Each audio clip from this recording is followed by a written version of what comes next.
Welcome guys, this is the post-match pint. We're unpacking the Springboks against England test match.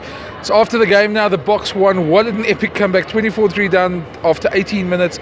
Came back and then won by 3 points in the end. Jeez, what a game. I'm standing here with Vata and Ngobeni, renowned rugby writer, and Tinus van Staden from Beeld as well, another rugby writer. So guys, let's start. Hey, what do you think of the game? What stood out other than the comeback? I think more than anything, Brenden, what really stood out for me was how the Springboks attacked, how they played with the ball in hand, and how that back three really gelled. Surprisingly, the two debutants, Springboks and Pieter-steph, really came to the party. They really, I think, exceeded expectation. Scoring on debut is always fantastic for players. That will be a boost for their confidence. And what more can you say about his experience and what he brought to that attacking flair of the Springboks? And saying that, I mean, obviously was great, and Faf as well. Faf deserved man of the match as well. But the debutants, as you say, and Snyman, we shouldn't forget him. He had a wonderful, that last steal over there was crucially important for the Boks. Tinus, let's go to you. Just we were proclaiming the new dawn for the Springboks. They've won now. Obviously, everyone's smiling now. Sia's got his first win as captain. Is this the new dawn for Bok rugby? Yeah, Brenden, I really hope so. I thought, like Vata said, that the attacking game was very good. I mean, 5 tries scored by the backs.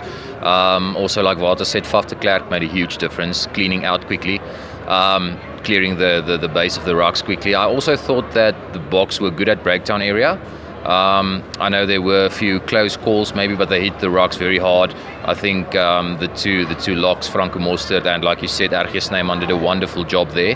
Dwayne Vermeulen stood out at the defensive rocks, disrupting ball, and the Boks didn't really concede a lot of turnovers, which also helped in getting quick ball to the backs. And yeah, like you said, the back three gelled unbelievably well. I think it's good signs for Bok rugby in the future. I think Eddie, what you guys won't have seen, but you'll see somewhere on the YouTube channel. Eddie said the Boks used their get out of jail free card tonight. Yeah, they won by 3 points in the end. It's not an overwhelming win. At points we thought it was probably they're going to run away with the game late in the second half when that bench came on. But it sets it up quite nicely for the series, I believe. And I think we'll get some extra people in Bloem, and that can only be a good thing for the Boks. But yeah, it wasn't the most convincing win if you look at it overall. 20 points down is never where you want to be in a test match. 20 points down, 21 points down, after 20 minutes is a difficult thing to come. I think this is a good lesson for the Springboks going forward. They should never allow themselves to be in this position ever again. We play against a team like the All Blacks, they'll punish you. You cop 50 points. But again, what character by these young men. And hopefully this new dawn people keep on speaking about is not a false dawn. They're going to have to kick on in Bloemfontein. They're going to have to show what they're really made of as a side. And one can only imagine what would happen if the Springboks get the kind of start that they really want to get. If they can put together 80 minutes of rugby, I think this side can be extremely dangerous. And it sets it up wonderfully for the series going to Bloem, but more so one starts thinking about a 3-0 whitewash. Not to get ahead of ourselves, but I think with that said, a start like we had today is not one the Boks should find themselves in again. Interestingly, Eddie also just said, Russie said that they expected them to kick much more, and I think they positioned themselves for the kicks, and that maybe gave that little bit of extra space to England, and maybe our defensive alignment wasn't the best at that moment. But I mean, that was just a horror beginning for the Boks. Now, going towards Bloemfontein, Eddie and them are probably going to think to themselves, well, the Boks are going to adjust now. They're going to probably be ready for this. And I think England might play a lot more tactical. Yeah, I think Eddie is a very sly, shrewd type of coach. So he'll most definitely make some adjustments. I think you can say they played the double bluff. They picked 3 fly-offs and the kicking fullback and Mike Brown, who's a fullback on wing. And then they ran the ball trying to catch the Boks unaware, and they did that. But like Russie also said, it will take some time for the Boks to get that new defensive structure and the speed in which you have to get that structure in place. It will take them some time to get that in place.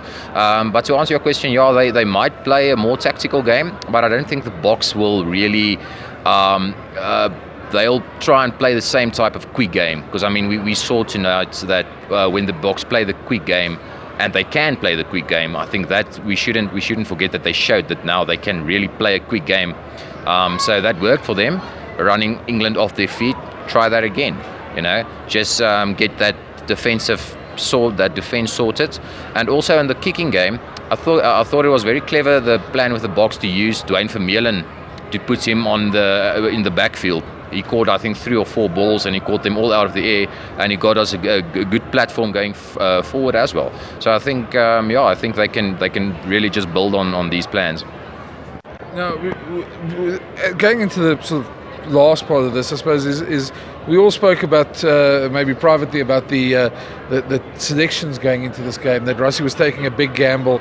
The back three didn't have a big boot in them. They didn't have a lot of kickers in the back line as such.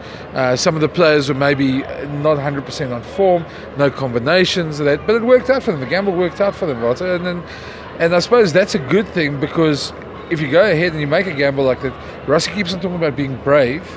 Looking at Bloemfontein, would you make any changes? Do you think there's anywhere else you need to be brave? I think nothing ventured, nothing gained, and the brave calls that Rassie spoke about paid off for him. He's going to have to make more brave calls going forward, and he said that. He said he'll look, to maybe, bring in a few changes into his side. I think that's important to keep England on their toes and to keep the opposition guessing on how the Springboks are going to play. The wonderful thing about this is that it's a confidence that the entire squad gets from a performance like today's. So whoever does get an opportunity to play in Bloemfontein, one looks at that bench and how Thomas Tutoy made a huge difference, Stephen Kitsoff, for a little bit of Skhumbuzo Noche as well. So, Rassie's got a lot to think about going to Bloem, but whichever way he hedges his bets, I think he's going to walk away a happy man and a richer man for it. And then just finally, I'll ask the final question. Tinus, you up for it now? Seeing that Rassie's made this gambles and stuff, and the second test, if you can sew up the test in Bloemfontein, you've got the series. And just in terms of, I mean, we talk about these gambles, but if things went horribly wrong like they went in that first 20 minutes, that carried on, it would have been a disaster for Rassie, for Sia, for everything, all the goodwill that was this last couple of weeks. It isn't that. How can they build on that now other than winning? There's 11 guys in the 23. It's a lot more representative of the demographics of this country like we want. So where else do you think that they could build on that? And that's a tough question. Yeah, it is a tough question. I think we're looking for an all-round game. I think, like Rassie said, balance is key. They got, I mean, Ellis Park was electric tonight. Everybody was behind the box. Everybody's on a high now. It worked out well, but you're still striving towards that balanced game. I think in the first half, the scrums struggled a bit. I think Wilco Low, he gave away a penalty or two. Like Vata said, a guy like Thomas Tutoy played very well, but I would rather see him coming off the bench, make that huge impact. Wilco Low is also not a player for me that gives you a lot in general play. So they'll see how Trevor Nyakane goes maybe. So maybe that can also make a change and help them to get even a more solid platform. And then we can also try and build on the defense. I mean, it's not great conceding how many tries, 4 or 5 tries. It's not great conceding 5 tries, especially the way we conceded a few of the tries. I'm sure they'll look at that. And yeah, I think they just have to keep on playing rugby like they did tonight. Maybe not trailing by 21 points after 20 minutes, but the rest of the game, I mean, that's something you can build on, and I mean, you can only get better from that. Cool, that's it, guys. That's a post-match pint tonight. The Boks won. We're having a pint on beer on the Boks, and as you all should, celebrate these victories. They don't come around often. So, and hopefully they're going to come around a lot more in the future. But yeah, it was a great test match. I think we saw an epic test yet at Ellis Park today. Looking forward to Bloemfontein, sets it up for the series. We'll chat next week after that test as well. We'll unpack that one. There'll be more videos on this channel this week as well from the Springboks and from England as well. So remember, press that subscribe button at the bottom over there. You can see some more of those videos. But yeah, and leave us your comments. Let us know what you thought of the test. Where should the box improve? Who should they bring in? Is there any changes that they need to make? Love to hear your thoughts as well. Press that subscribe button, leave those comments below, and we'll chat later. Cheers. Cheers.